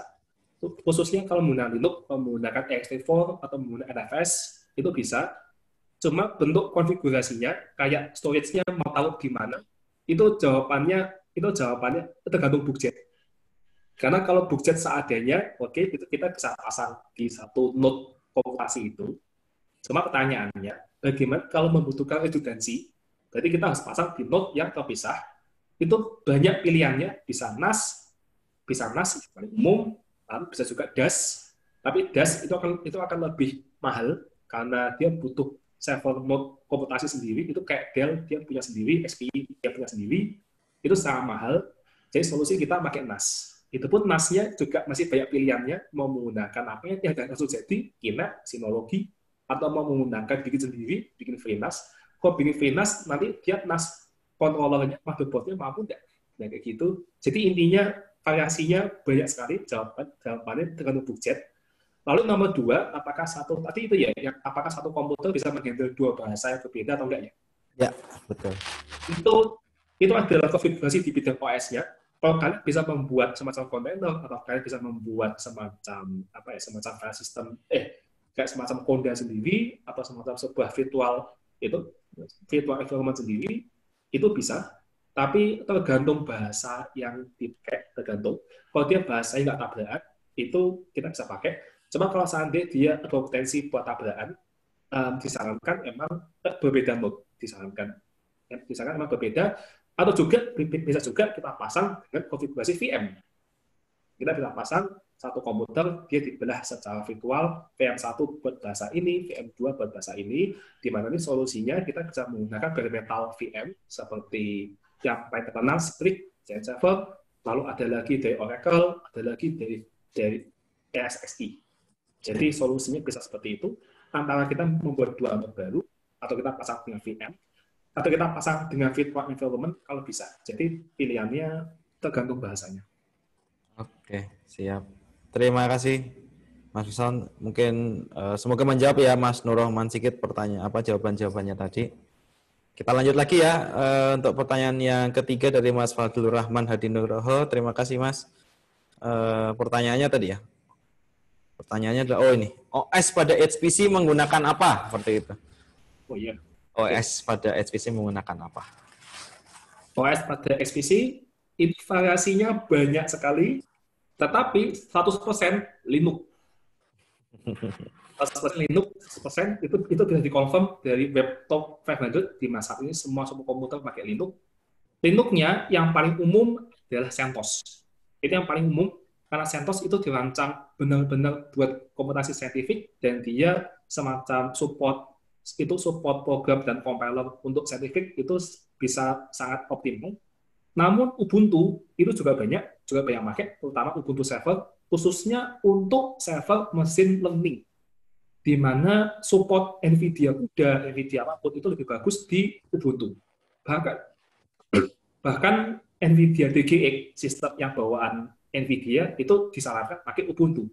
Lalu yang lain ada lagi Fedora, ada lagi pakai OpenSUSE, ada pakai BSD, dan banyak. Tapi boleh dibilang saya bisa aman menjawab. Yang mayoritas CentOS, nomor 2 Ubuntu. Windows. Oke. Itu dia. Siap. Terima kasih Mas Fadlur Rahman, Mas Wilson. Terima kasih juga pertanyaannya dari Mas Fadlur Rahman. Semoga menjawab. Lalu kemudian pertanyaan lagi nih dari Mas Dwika Paramananda seperti itu. Ingin bertanya, kecenderungan perkembangan teknologi ke depan itu lebih condong ke komersialkan HPC atau yang sebaliknya efisiensi software sehingga bisa lebih komersial seperti itu. Misalkan dulu kita harus editing video dengan Adobe Premiere, After Effects, namun sekarang kebutuhan editing video bisa terakomodasi dengan TikTok misalnya. Artinya mungkin tadi Mas Wilson sudah menceritakan salah satu fungsi HPC ya, kalau bisa saya sambungkan dengan pertanyaan Mas Dwika di dunia grafis ya, seni grafis ya tadi ya, di animasi, CGI ya, computer generated image seperti itu. Apakah HPC trennya akan menjadi service baru atau software yang Adobe Premiere, After Effects itu diturunkan modelnya? Mungkin bisa menjawab, Mas. Oke, itu sebuah pertanyaan yang bagus sekali. Jadi intinya mana yang duluan, hardware-nya yang jebus atau software yang duluan kan? Intinya dari itu kan salah satunya kan. Ya. Nah, untuk saat ini itu sangat cenderung hardware-nya yang duluan. Jadi kayak kita udah melihat banyak sekali opsi supaya saatnya yang paling adalah cloud computing. Gimana caranya supaya itu bisa menjangkau semua siapapun semua kalangan yang butuh. Tapi pertanyaannya adalah bagaimana dengan software-nya? Karena perkembangan hardware itu terlalu cepat sehingga software itu tuh nggak bisa ikut. Terkadang terutama untuk desain, terkadang ada kan yang desain grafis bisa ada justru dia menggunakan hardware lama itu malah lebih kencang daripada yang baru. Karena ada yang hardware yang baru itu dia bisa jadi dirancang untuk hal yang selain desain grafis, sehingga dia malah cocok menggunakan hardware yang lama. Itu adalah kasus yang sering terjadi di dunia desain grafis. Jadi mungkin pertanyaan paling jelas saat ini sementara hardware-nya masih duluan. Tapi software pasti akan ikut. Itu pasti akan ikut, pasti. Tapi butuh waktu. Karena itu faktornya banyak sekali. Dari driver, dari use case penggunaan orang-orang khususnya dari desain grafis. Dan ada paham, kalau yang ini sudah bagus, ngapain yang ini di-upgrade? Udah, ini dibiarkan apa adanya. Karena dia sudah jadi pakai, bisa berproduksi. Jadi intinya saat ini, ya hardware duluan, software nanti. Itu yang selalu bekerja di dunia komputer. Oke. Terima kasih Mas Bisa untuk jawabannya. Semoga menjawab ya Mas Dwika. Apakah ada pertanyaan kembali dari teman-teman peserta?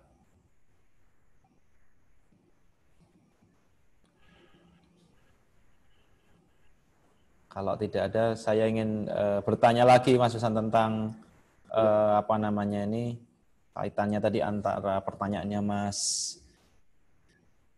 Nur Rahman Sigit ya tentang pemrosesan Big Data Analytics di HPC dengan pertanyaan Mas Fadlur Rahman tentang OS di HPC. Mungkin saya ingin mendapatkan gambaran, kami ingin mendapat gambaran ya sebagai orang yang belum pernah menggunakan HPC sebelumnya.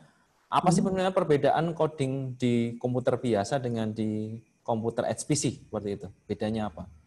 Lalu kemudian kenapa sih penting kita menjalankan algoritma machine learning atau big data analytics itu di high performance computing seperti itu, di high performance computer ya. Oke. Nomor satu, kalau bedanya yang paling jelas itu adalah pemrograman yang paralel. Di mana besok pasti tahu di ARM itu ada package-nya kan, ada package-nya buat pemrograman. Dan yang tempat lain kayak MATLAB itu pun juga ada package-nya buat yang paralel. Python juga ada yang buat paralel, khususnya buat C++ Fortran DKK yang sudah punya MPI, OpenMP DKK. Jadi itu adalah perbedaan nomor satu. Yang perbedaan nomor dua, yang pertanyaan nomor dua, kenapa pentingnya XPC? Mungkin bisa kita tracking dari use case yang ini, di use case yang mana? Yang tadi, yang ada dia, yang saintifik. Karena kita banyak kasus kalau dipakai di komputer biasa itu waktu prosesnya lama sekali. Di mana saya di Facebook juga sama di LinkedIn banyak melihat keluh kesah orang, ini saya punya dataset segede ini, cuma kalau dijalankan di komputer saya itu lemot sekali. Padahal kan kita kan apa prosesnya yang kita jalankan itu kan belum tentu itu yang kita mau. Bisa jadi kita akan menambah banyak variasi processing. Kalau itu di-push semua, itu waktunya akan butuh lebih lama lagi. Nah, jadi pentingnya kita pakai XPC, satu, supaya bisa cepat.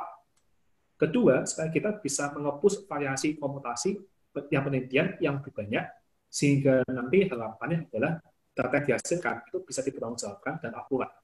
Jadi bukan hanya dari satu testing, tapi dari 10 testing. Di mana satu testing ini itu kalau digunakan di biasa itu lemot, tapi kalau di sebuah komputer itu cepat.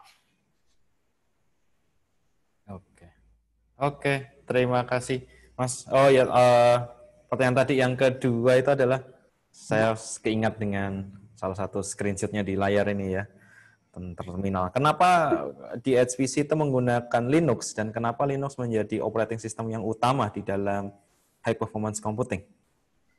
Oke, pertanyaan bagus. Banyak orang yang tanya juga ke aku. Iya.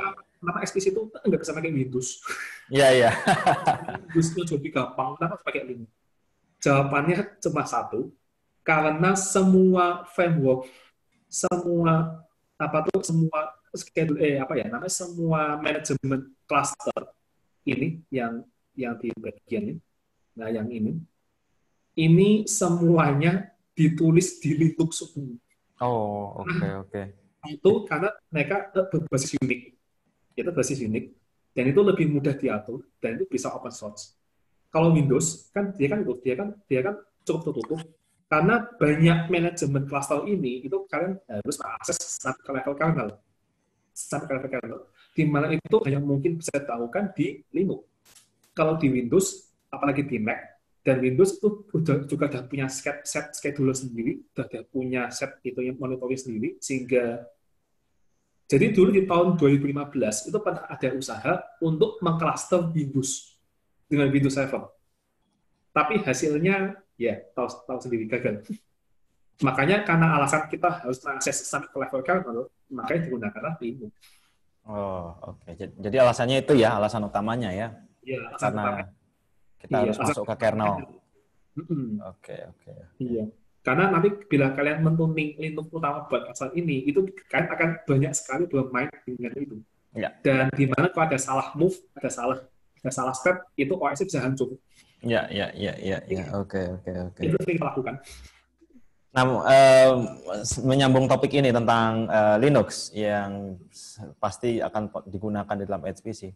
Selama ini tantangan yang dihadapi oleh Evison dalam edukasi mengenai HPC seperti itu, penggunaan HPC di Indonesia seperti apa? Apa perbedaan yang luar biasa yang mungkin bisa dilihat antara Edinburgh tadi cerita di Eropa, di Amerika dengan kita di sini di Indonesia? Apa perbedaannya, tantangannya yang dihadapi oleh Evison? Oke, itu pertanyaan yang paling bagus sekali. Itu membuat saya sampai kemana-mana. Itu hanya dua. Ya. Satu, komputasi Indonesia belum banyak yang sadar kalau ada yang namanya XPC. Oh, oke. Nomor dua adalah mayoritas tidak bisa pakai Linux. Itu toh. Oke. Karena gini lah, Linux, oke lah, dia ada gambar, misalnya kalau Linux desktop, ada gambar desktop seperti Ubuntu, dan aku sama menghargai usaha kayak Kali Linux di kakak supaya mereka mengenalkan Ubuntu yang keren, supaya orang milenial memakai keren. Itu kan ada desktopnya, ada gambarnya kayak gini kan. Nah, tapi kalau yang fakta yang terjadi di dunia sebuah komputer, itu kalian harus mengakses dari terminal. Jadi, benar-benar terminal only. Nggak ada gambarnya, nggak ada apanya. Kalian, bahkan mungkin untuk orang awam, itu kayak buta. Begitu kayak login, apa itu SSH? Apa itu SSH? Nggak ada yang tahu. Bagaimana cara login SSH? Nggak ada yang tahu. Begitu login, misal aku login kan, Mas, ini gimana Mas? Ini kok tampilannya cuma hitam terminal?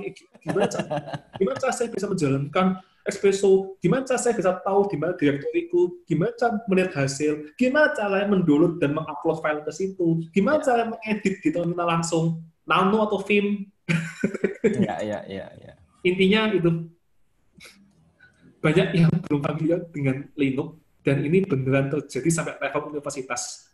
Termasuk sangat kaget, tapi ya, itu yang terjadi faktanya saat ini. Jadi artinya ketika ingin masuk ke dunia high performance computing, skill dasar yang dimiliki adalah Linux ya, wajib itu. Iya, itu wajib Linux. Wajib, oke. Sangat wajib. Iya, sangat wajib. Karena bila kita mengasih tutorial cara pakai sebuah komputer, itu orang akan expect dia nggak paham Linux. Jadi langsung ngomong. Jadi kayak kita harus itu. Jadi kerjakan ini di directory $work. Mereka nggak akan nulis caranya adalah cd spasi /work. Itu mereka nggak akan nulis seperti itu. Edit ini dengan Vim, bikin script. Mereka nggak akan ngasih tutorial.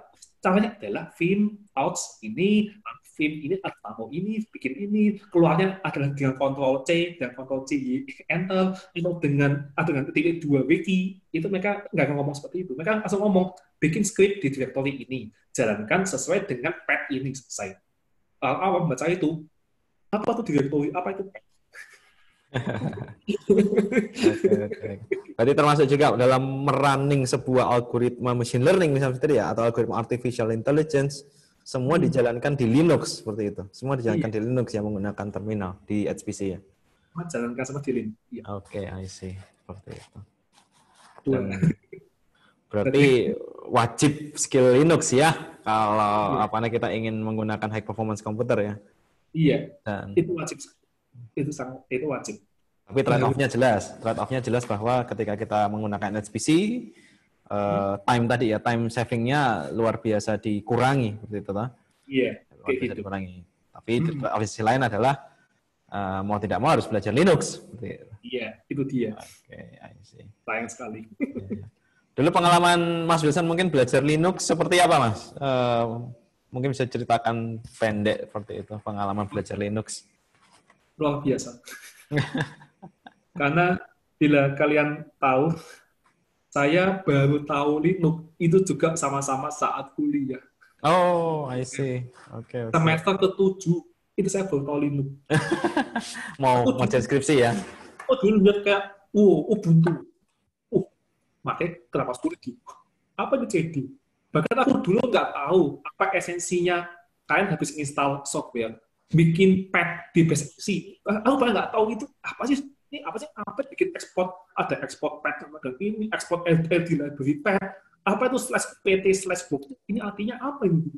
Aku bahkan ada library, ada /include, ada /bin/link64. Apa itu semuanya? Aku maksudnya pengalaman cuma satu sih, saya belajar dengan hard way sekali, dengan sangat hard way belajarnya, sangat idiot, tapi akhirnya bisa sampai seperti ini. Makanya, sebenarnya saya tahu, akhirnya saya apa sih urutan yang ngajarin Linux kepada orang awam, supaya harapannya jangan jadi seperti saya, sumpah.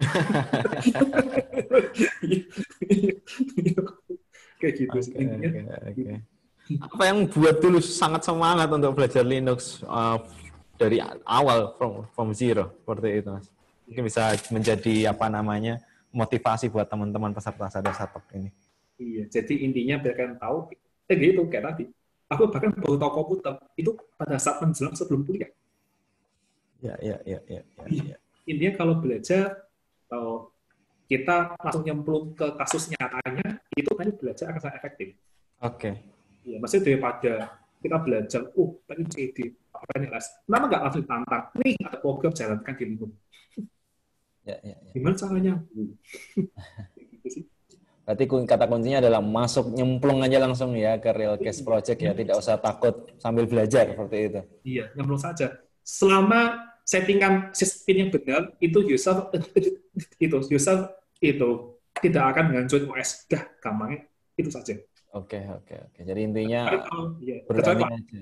Ngasih sudo itu baru salah. Yang penting berani langsung nyebur ke Realcase Project seperti itu. Mau bereksplorasi, belajar terus ya, terus untuk mengetahui hal-hal yang terbaru. Iya, memang itu ada efek. Siap Mas, terima kasih. Apakah ada pertanyaan dari teman-teman lagi? Jika tidak ada pertanyaan, saya kembalikan kepada host acara Sadasatok, Mas Dika. Sebelumnya saya mengucapkan terima kasih banyak kepada Mas Wilson Lisan selaku CEO dan founder of Evison. Terima kasih banyak, Mas, bisa bertemu virtual di kesempatan Sadasatok dari pagi sampai siang hari ini. Terima kasih atas ilmunya yang luar biasa. Kita bisa melihat ilmu data di satu sisi lagi ya, di sisi infrastruktur seperti itu, yang mungkin kebanyakan tidak menjadi bahasan yang mainstream di dunia ilmu data. Tetapi terima kasih sekali atas kesempatan berbagi ilmunya di Sabtu ini. Terima kasih pula untuk teman-teman yang sudah berpartisipasi aktif dalam semua kanal kami, baik melalui kemarin dari pendaftaran dan sampai sekarang bertanya kepada Mas Wilson, sangat vibrant dan kami sangat senang sekali atas itu. Untuk sekarang saya kembalikan ke Mas Claudius Andika. Terima kasih. Ya, terima kasih untuk Mas Christo sebagai moderator. Terima kasih Mas Wilson sebagai pembicara, sangat luar biasa sekali menguraikan HPC yang begitu kompleks menjadi sangat detail sekali ya, Mas. Oke.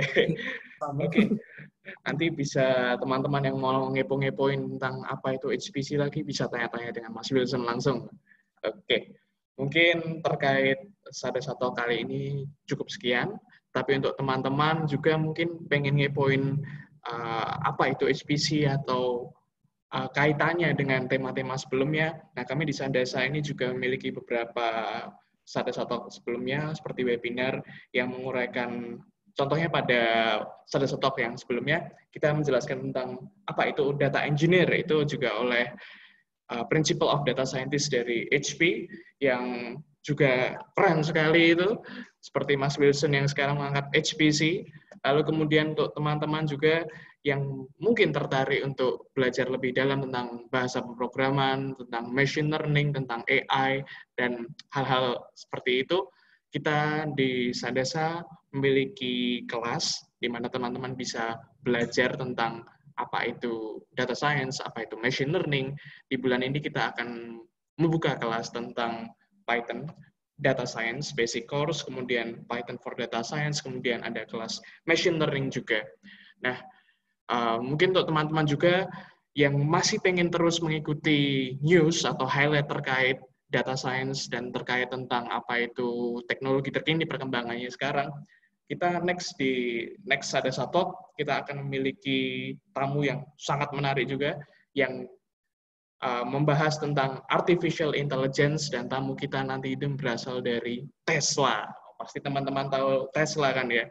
Nah, ini Mas Wilson pun nanti juga bisa ikut join, Mas, nonton Sadasa Talk selanjutnya. Mantap, kita kedatangan tamu dari Tesla langsung ini, Mas.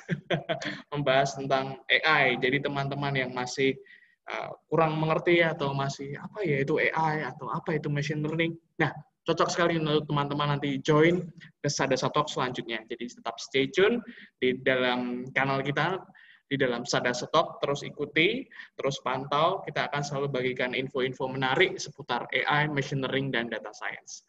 Jadi kurang lebih sekian. Saya Claudius Andika sebagai host. Izin pamit. Terima kasih teman-teman atas atensinya. Terima kasih Mas Wilson, dan selamat siang.